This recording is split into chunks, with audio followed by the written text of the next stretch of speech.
You got the questions, right? Yeah, I did. I got the questions. Listen, I watched last night's. Okay, I know it was your first one, Yeah. but audio Audio works. works. Awesome. Okay. I'm here. I want this to be as comfortable as possible for you. Oh So just yeah. have fun. Yeah. I know the first It go was round, everyone's always stiff. Like, okay, how's it I going? am the live streamer, Oh, so do you? oh yeah. Yeah, Yeah, I do rocket. I like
Hey everyone, welcome to the Talk of Titusville.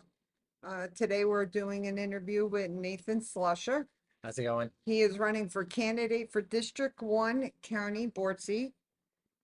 And you want to tell us, Sure. well, let me first do this since I Okay. forgot to do. I am Alicia Murphy. I am a resident of Titusville. I help Michael with the space side of things, the Titusville crime side, which is probably my favorite side out there to be chasing stuff and going and finding stuff.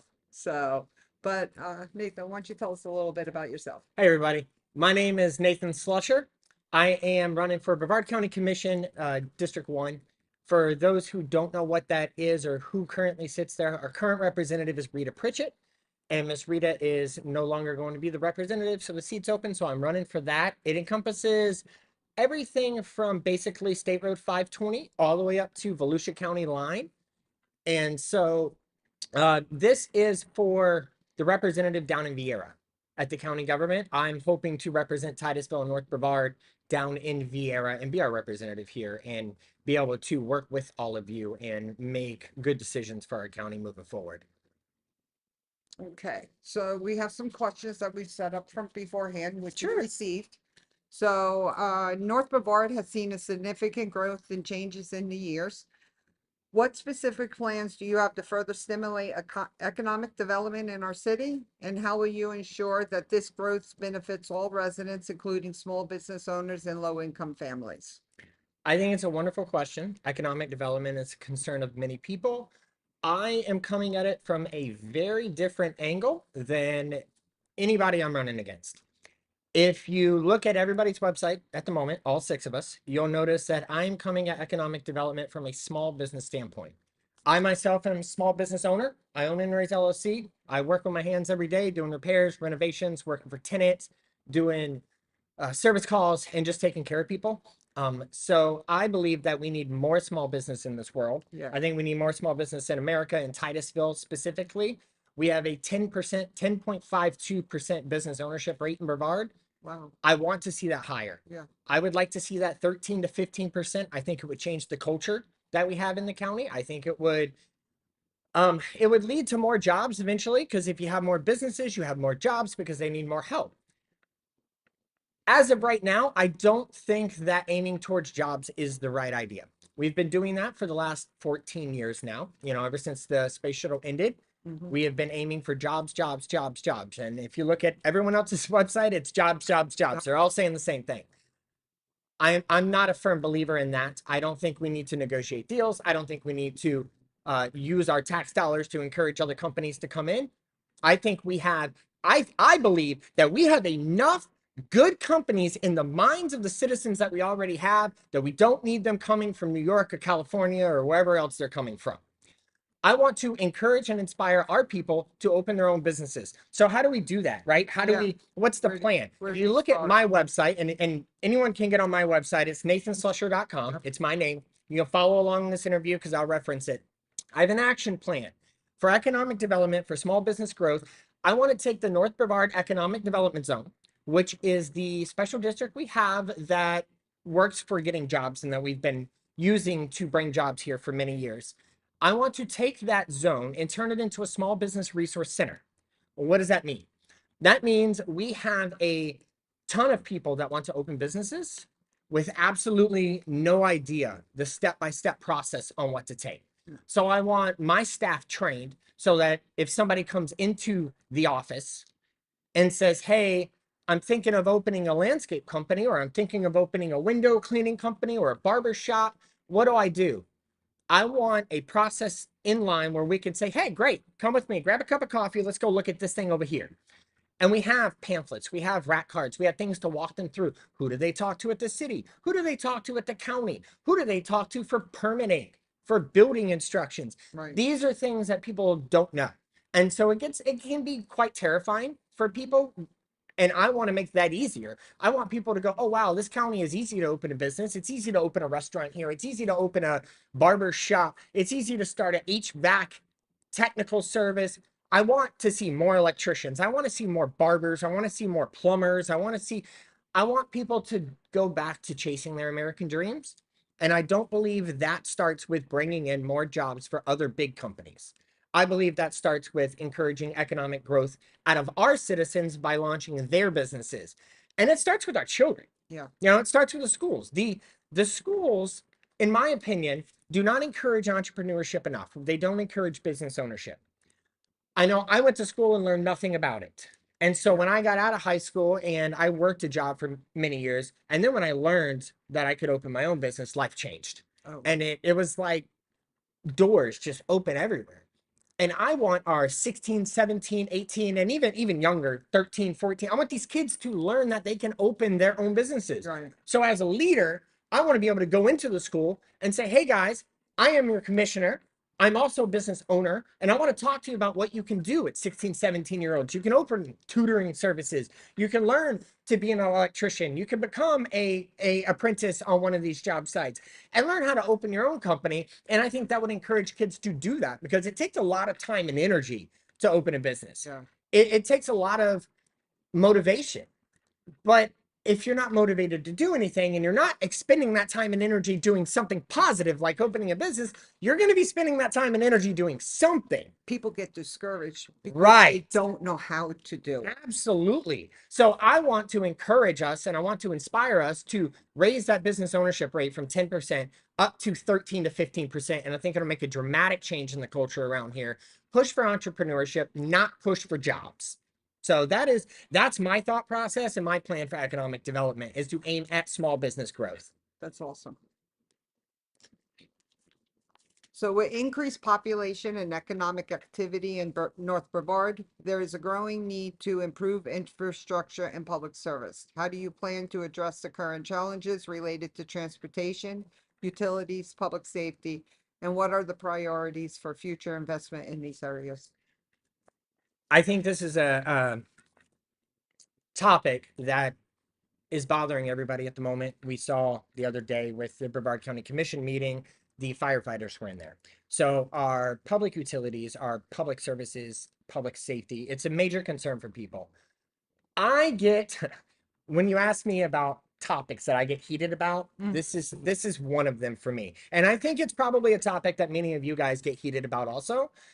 Because when people pay taxes, whether it's property taxes, whether it's sales taxes, gas taxes, when you pay taxes to the county government, you expect it to take care of a couple things: fire, Yeah. police, Yep. roads, Yep. and water. If you're in the city limits and you have a water, you pay for water, And schools. and schools. So this is the things that you expect your tax to go to. Correct.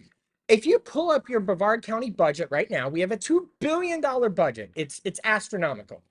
If you go to page 89 and look at the fire department, how much do fire services get budget based on that section? Right. It's 122 million, which is terrible in my opinion.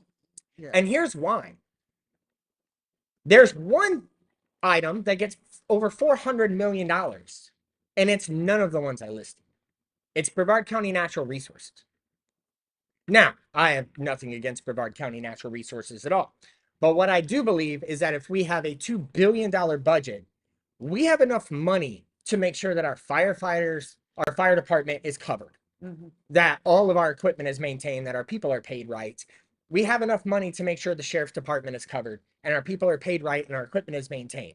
A $2 billion budget, at that point, there's no need to be continually increasing taxes to get what is necessary to get what our people think the money is going to. Right. And that's why I get heated, because if I have been door knocking day after day, and the last few days I've been over here in the Royal Oak neighborhood talking to them. And when I ask people, what do you think your taxes are going to? The answers are always the same: fire, police, schools, and roads. However, when you pull the budgets and you realize where the money is actually going, it is infuriating. So I am not a believer in let's increase taxes to pay for these. I'm a believer in we need to make hard decisions during budget hearings to make sure that we are taken care of. Now, I know that we have had some debates the last few years on advisory boards, cultural grants, things that to me are very low dollar budget lines. Right. These are not things that cost 20, 30, 40, 50 million dollars. But that's what we need.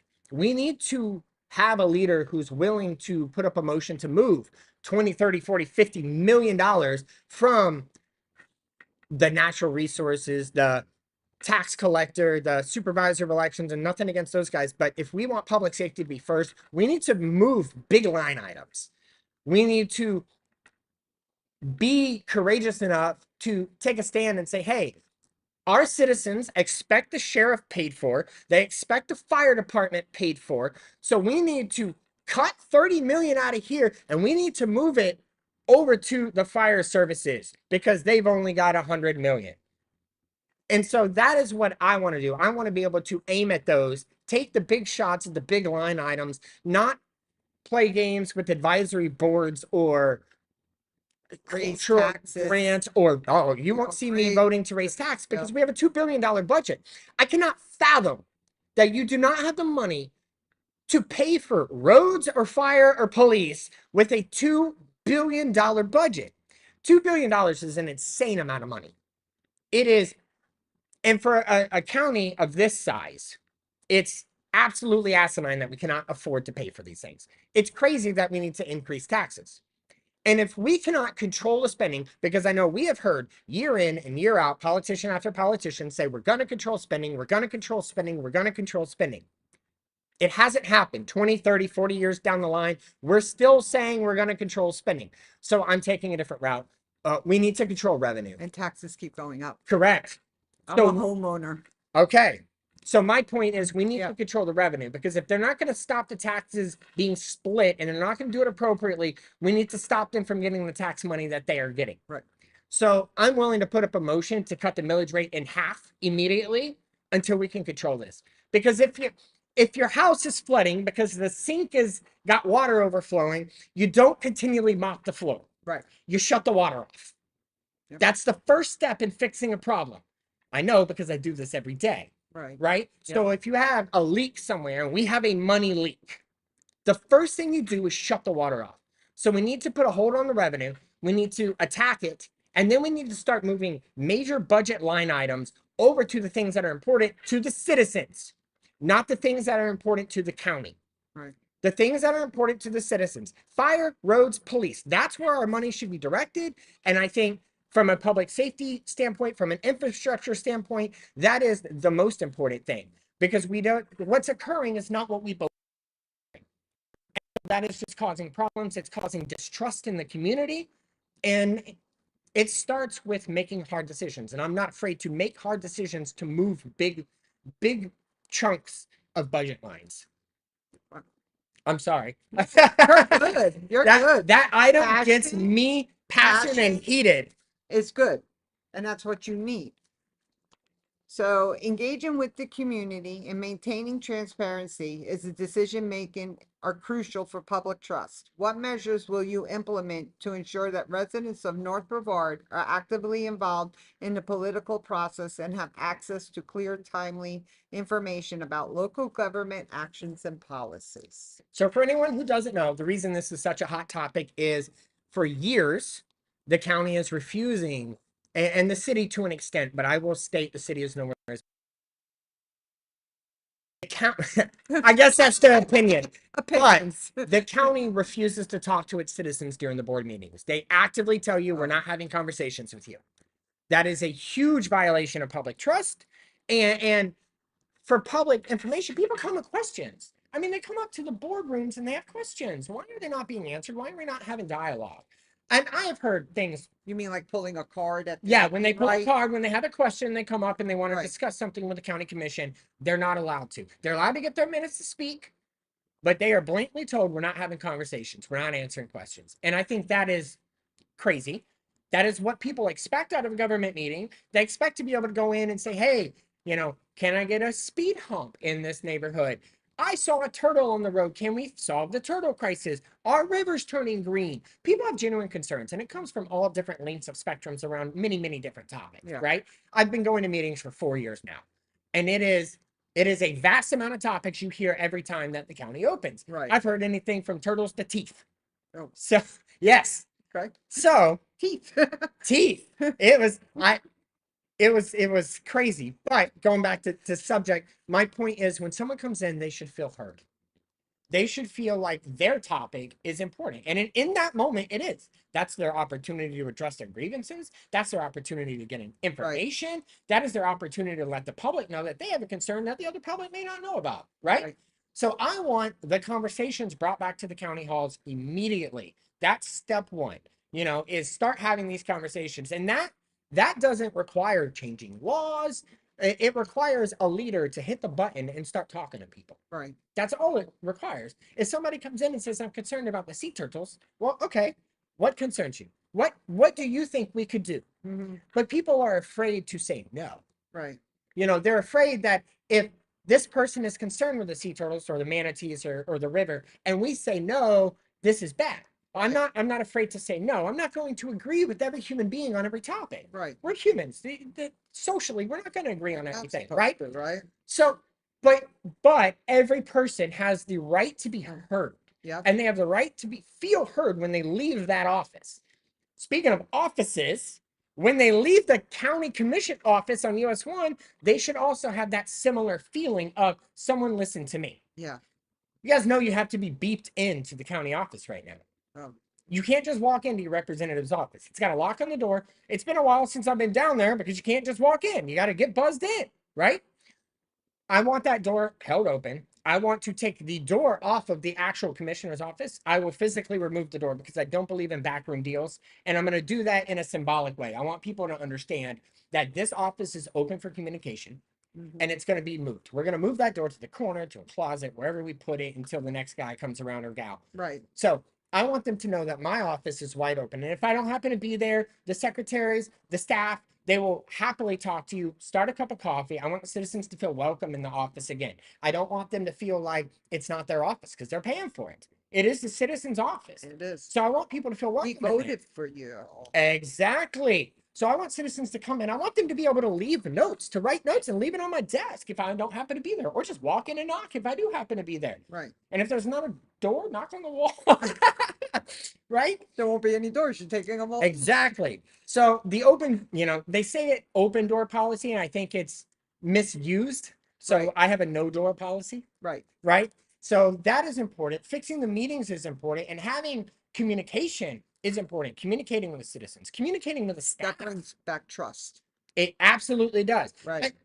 Communication is not a skill that is a talent for everybody. It is a skill you have to learn. Right. I've spent a year and a half in the life leadership program learning communication skills, learning leadership skills, right? It is something we had to practice. Communicating with people doesn't come natural most No, of it the doesn't. time. And I have spent years developing this. This one reason my company has been so successful is because I'm fantastic at communicating. Yeah. And I firmly believe that. I can go in when tenants put in work orders and they have issues that don't make sense on the computer, they call me. I come in because I can have a cup of coffee or tea with somebody and understand what the root cause is, why they have an actual problem, and I can get the problem solved, fixed, fast, and make everybody happy. And that's what I'm very, very good at. And that is one reason I would like the public to believe in me. Right. It's because I think the communication skills need fixed. I think we have a lot of issues in communication, and it probably creates 99% of the problems we have in the county. Right. It's just lack of proper communication. So I want that fixed right away. Our elected officials, in my opinion, are afraid to communicate outside of those meetings because of sunshine laws, right? Right. Well, it's pretty easy to record yourself and have a conversation Right. and make that recording public. There's no reason you can't follow the law. But that's only if there's 3 or more of the sunshine, right? No, If it's it's one anytime word. that if anytime they are communicating about something that's on the agenda or that is on the future agenda. Okay. So Oh, if they're on talking the about agenda. something that On they the can agenda. vote for. Okay. Yeah. Right? You You have don't to. want commissioners having backroom deals at bars, Correct. talking about things that's That's going to come up in sunshine, yeah. that's sunshine, right? That's sunshine. So, Okay. but why can't I call you and record it, and say, hey, this line's recorded. That way we don't violate sunshine, but I want to talk to you about this. Right. We don't do that. Instead, we hear we're afraid to violate sunshine. I'm not afraid to violate sunshine because I'm not going to violate sunshine. I wonder if that's why they have locked doors.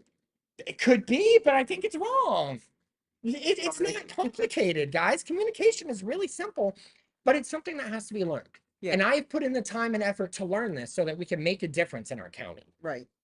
So another thing I saw you're passionate about is the water. Being Okay. in the river.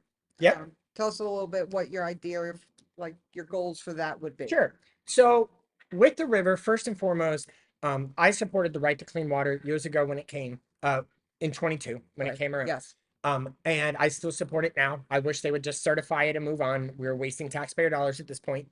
And so the citizens clearly want the right to clean water. We want the right to hold our government accountable. And that's where it stems from me. Whether it's the government or whether it's a company intentionally or negligently polluting the river, we need to be able to hold people accountable. And if we don't have that right, it needs to be the charter needs to be amended so we have it, right? Right. So I fully support that to the point that I'm willing to put it up for a discussion at county level. Why can't all the citizens of Brevard County have the right to clean water? Why can't we have the right to hold all the jurisdictions in Brevard accountable? I'm not a believer that people should get money off of government polluting. No, this isn't for people to get rich. It's for people to hold the government accountable and force the government to clean out their mess, or the company or whoever makes the mess. Right. Whether it's a small business, a big company, a government, or an individual. If you're polluting the river intentionally, you should be held accountable. Right. If you're doing it negligently, you should be held accountable to fix it. Right. You know, and I think if it's negligent or unintentional, people will. I like to believe in people. I know it's not the case 100% of the time, Right. but I do firmly believe that the right to hold people accountable is non-negotiable. We need to hold that up. I'm such a huge believer in holding government accountable across the board, whether it's locally, whether it's state, whether it's federal. So, of course, this hits my radar and I love it. And I said, this is 100% what we need. We're So, human, people make mistakes. yeah, Oh, not absolutely.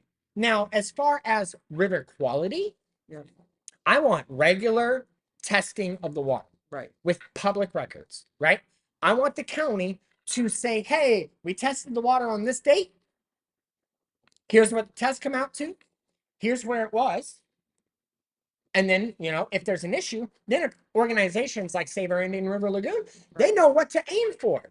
Because if we don't have regular, consistent testing all around, we're fighting blind. I have a question. Absolutely. Does the state come in and test on a regular basis? Because he has that clean Not water to my website. knowledge. I'm just curious. Not to my knowledge. I'm not going to say they do or they don't because Right. I'm not 100% on state procedure and what Right. the DEP is FDEP is doing. But I do not believe they regularly do. Okay. So I want a website on the county section where you can go and say, hey, Melbourne got tested today. Just south of Titusville got tested today. The Banana River got tested today. Right. Here's the results from 4 weeks ago. Now, that doesn't mean I want it tested every day and slamming it out. No. But once every couple months regularly, we're letting people especially know. the summer when we have the blooms. Correct. That's the worst time. But we need to put that testing up. That way our advocacy groups and the people who are trying to make change with the river, whether it's the zoo, Sorrel, or any of these groups, they know what to aim for. Right? So that's a massive, massive hit for me. Here's another important point. We have a lot of people that live along the river. We have a lot of businesses that own property along the river. Of those businesses, of those people, some of them own property underwater. Right along the river, they have acreage, whether it's a little bit, whether it's a lot of it, underneath the water, right? We give out tax abatements for big companies. That's what we do. That's normal. I want to see us give tax abatements to citizens or businesses that own property when they build seagrass beds, oyster beds, clam beds, anything that can be used to filter our water, to make the Indian River Lagoon better, to bring back an ecosystem. If somebody owns a dock and they want to line it with oyster, you know, those oyster beds, they look like makes them. The zoo, yes. You know what I'm talking about. They look like cage or boxes, and they grow the oysters. If somebody lines their docks with those and they put in the time and the effort and it's filtering our water and helping our river, why are we not incentivizing that? Why is more people not getting, I don't know if you want to call it a write-off for their property taxes or whatnot, but why are we not funding that instead of big companies and their jobs? Right.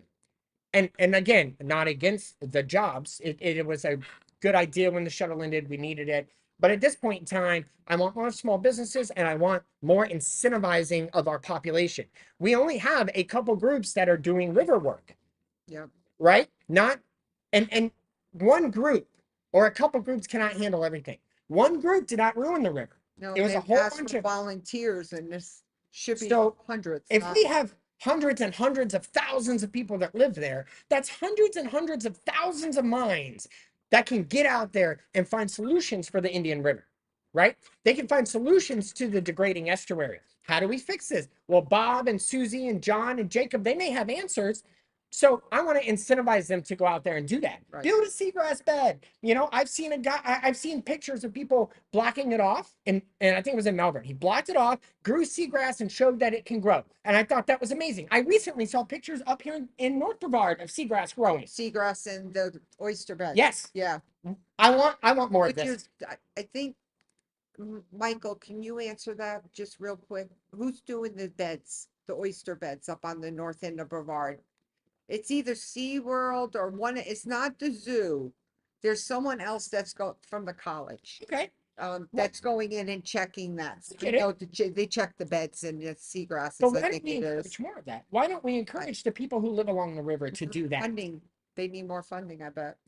But Yeah. so my point is, I think personally, If you we get, have funding. If people have, whether it's the marinas or the restaurants or the homes along the river, I really do believe that our citizens will get involved to fix and the they get river. an exemption on their taxes. Bingo, That's the word, nailed it. That's the exemption. word. You get an Yeah. exemption for building oyster beds, Yep. for building seagrass beds, and I think this encourages everyone from Scottsmore to Valcaria Yeah. to do this. And the From classes are, Sebastian Inlet to and Mosquito the Lagoon. classes are offered out there somewhere. too, Exactly. so. So you can learn how to do it. You can do it on your own property. So you're in charge of it. You know, and you get to wake up every day, have your cup of coffee, and know that you're helping the river. Right. And if everybody along the river begins doing this, one, I don't believe the financial harm to Brevard will be that much. Nope. I really, truly do not believe that oyster beds are going to harm our tax base so much that it's going to harm the. As we've already discussed, we have a $2 billion budget. Right. Right. So that is my thought on the river. I want incentivizing. I want people to step up and help. And the best way to do that is to encourage it. Right. And say, hey, we have a program. You can build a seagrass bed on your underwater property. You can build an oyster bed on your dock. You can build, clam beds or whatever the next filtration idea is. And so I'm not going to call myself the expert on it. We got way more experts out there. They can give us a million ideas of what people could do in their own homes to help the river. Right. Now, if one group does it in one area, it's not going to solve it. It helps. Yes. But if we have thousands of people along the river doing it, Mhm. and they're all incentivized to do it, how quickly do you think our river can be fixed? A lot quicker than that's. I think so. Yeah. And I think people would jump at that idea. Yeah, because I guess they were over. What my understanding is they were removed all the oysters. They were over harvested A long time ago, and it has led to. And it's just degraded it over time. Imagine if 1,000 people are growing 1,000 oysters. Yeah. It's a huge dent.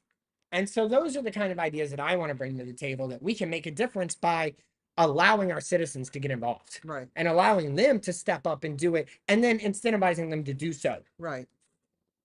So, any questions, Michael? You don't see any? Well, for anyone who watches this afterwards, if you want to know more about me, I own my own business, as I said, and I am a father of 5. I live off of North Carpenter up there in West Titusville. I am inside city limits here. And this is my hometown. I grew up here. I went to Apollo Elementary. I went to Jackson Middle School. I went to graduated in 2008, right? I spent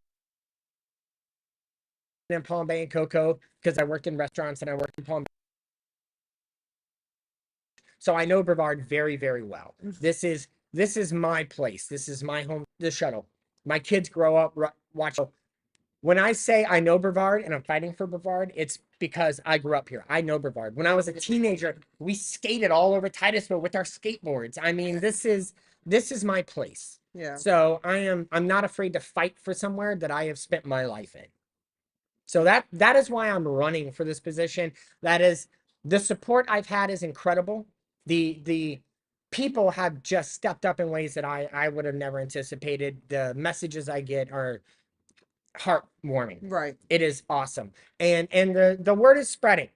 It's every day I'm passing out signs. Every day I'm getting messages from people that want to put a sign in their yard, and it is incredible at the growth of just getting the name out there. Right. And on his website, you can contact him. Absolutely. And his phone number's there as well. It is. I have a public phone number on my website. It goes directly to my phone. You can send me a text. You can give me a phone call at any point. If I am not knee deep in concrete, I will answer it. You still work. I still work. Now, still work? Somebody asked me that yesterday when I was out door knocking. Do you plan on continuing to do your job if elected? And the answer is yes, right? Because I have one foot in the trenches. I think it's important for a couple reasons, right? One, integrity. My job gives me the access to the citizens. Right. Right. I'm in homes every day. I'm fixing today. I did a sink. Right. I did some caulking. I fixed a garage door opener that had to be moved. Basic stuff today. Right. But doing it every day in multiple homes gives me the opportunity to keep my foot in the trenches, right? So the people get to know that I'm out here with the citizens every day. Yep. I'm seeing them in their homes, what they're going through. I worked all through COVID, right? I continued working. I was in homes every day. We were always prepared, always ready for every situation. And I got to see what people went through. I got to see the inflation caused because local governments continue to take money and dump it in, just like Titusville, just like Brevard did. We are no exception. The people in this race I'm running against, they voted to take that money. Yeah. And so it's important to me to keep your foot and see when people's groceries go up, when they're struggling, when they've been laid off from jobs, when this is the things that we live through in our lives. When you see it every day, you can bring it to the table.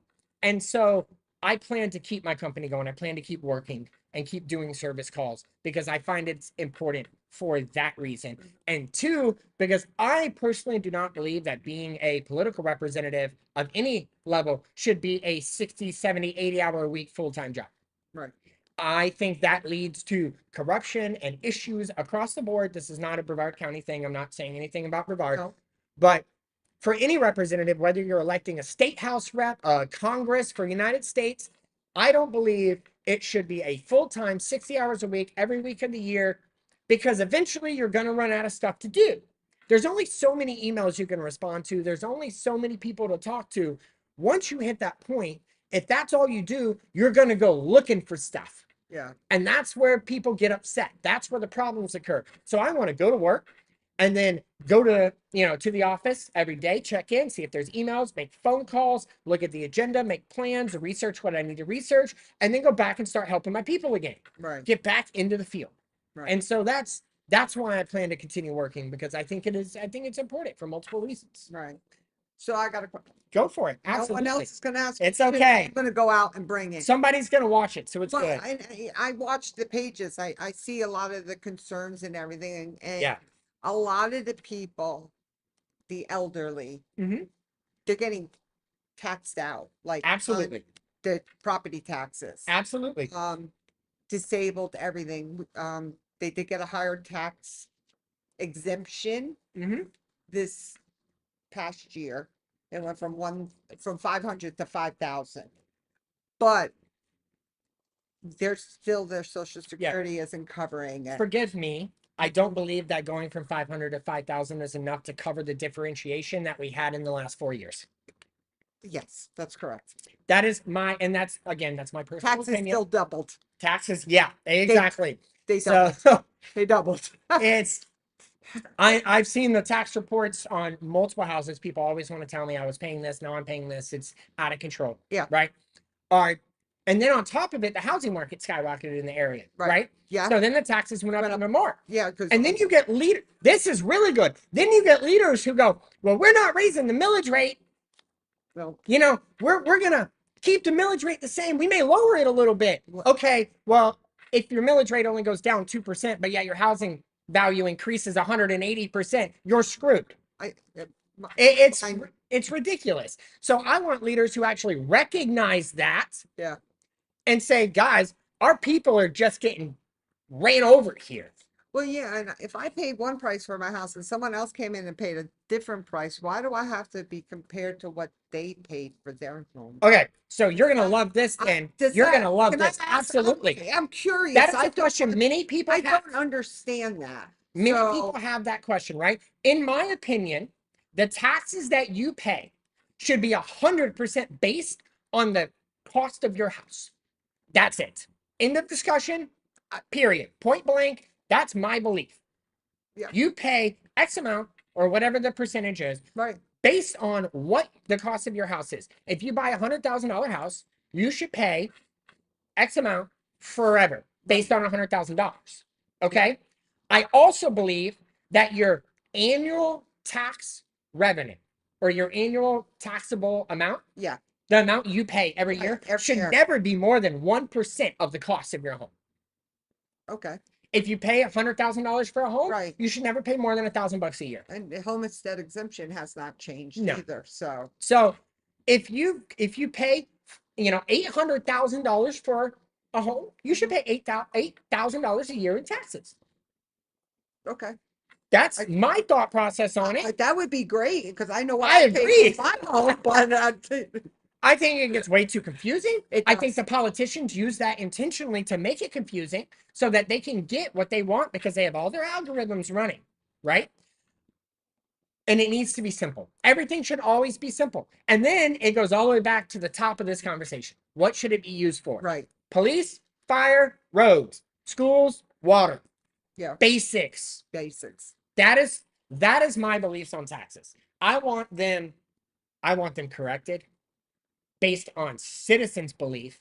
And I know some of the people running against me are probably going to come in here, say we need taxes. We have to maintain the county for infrastructure, for public safety. Well, you guys can put me on record on this, okay? We have the money already. Period. We have the money for infrastructure and public safety already. We do not need to continue raising taxes. We do not need to make our citizens feel like they need to pay more. We don't need to bring in millions of people to pay the taxes so yours can stay low. No, yours can stay low. Right. It needs to. They're just got to reorganize it. Bingo. And that takes a leader with a bold leader who's professional, Right. but also strong enough to stand up and say, I'm sorry, I disagree with that. The citizens deserve better. Right.